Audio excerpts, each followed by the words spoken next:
大家好，我是伊娃。最近我终于在柏林找到了搭配司康的厚奶油。为了庆祝这一发现，我用3种不同方法各烤了一批司康，来评测一下其间的区别，这样也能尽快消耗完这一盒奶油。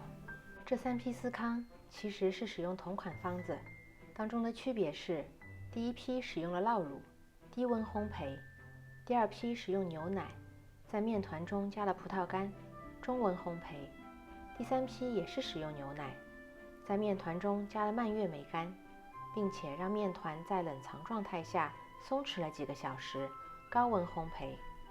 3批司康成品及口感的区别会分别放在影片结尾，大家要看到最后哦。首先准备一个大碗，将面粉、泡打粉、糖、盐分别置入碗中，并混合均匀。黄油切小块，使用前应在冰箱中冷藏。因为量不大，我们就用手工来混合。如果是大批量的话，可以用台式搅拌机低速搅打。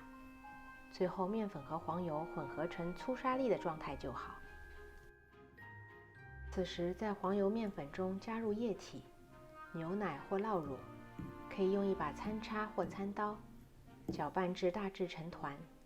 这时再下手揉面团，这是为了防止面团出筋，所以要把揉捏面团的过程尽可能减少。在工作台上撒上面粉，将面团转移到工作台，稍稍塑形后，就可以用擀面杖均匀擀开面团至大约2厘米厚。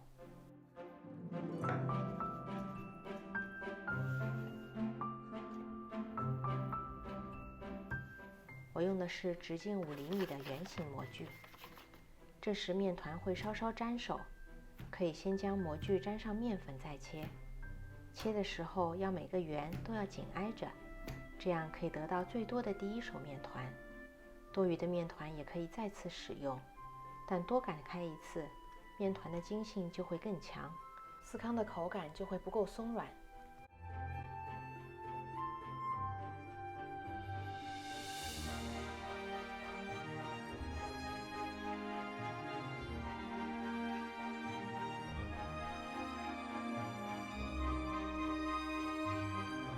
面团全部用完后，我们来给司康的顶部刷上一些牛奶，可以在刚刚盛放液体的容器中加一些牛奶，当然也可以用蛋液。蛋液上色会比牛奶更深一些，对口味没大影响，看个人喜好了。将司康放入预热好的烤箱中，这个大小的司康，我家烤箱烤了15分钟左右。现在让我们来看这3批司康的区别吧。第一批用酪乳的司康，出炉时非常香，那种特殊的带着酸奶味的香气是普通牛奶香不能比的。用酪乳的司康口感也比用牛奶更松软。第二批司康烤制温度是180度，第一批更低一些。前2批的司康都没有司康应该有的腰线，而且表面上色也不深。第3批司康的面团在烤制前入冰箱中冷藏松弛了几个小时，可以看到这批司康明显没有前2批升得高，这是因为泡打粉在过了几个小时后作用有减退。传统司康中使用的一直是葡萄干，而我这次尝试了蔓越莓干之后，发现它比葡萄干更适合放在司康中，因为葡萄干其实还是偏甜，蔓越莓干比葡萄干要酸一点，这种酸给司康带来了更多的层次。现在我们来总结一下，如果能买到酪乳，建议大家用酪乳代替牛奶。司康要在相对温度较高的烤箱中短时间烘焙。如果在揉面团时已经刻意减少揉捏的时间，面团可以直接使用，不必再放冰箱松弛。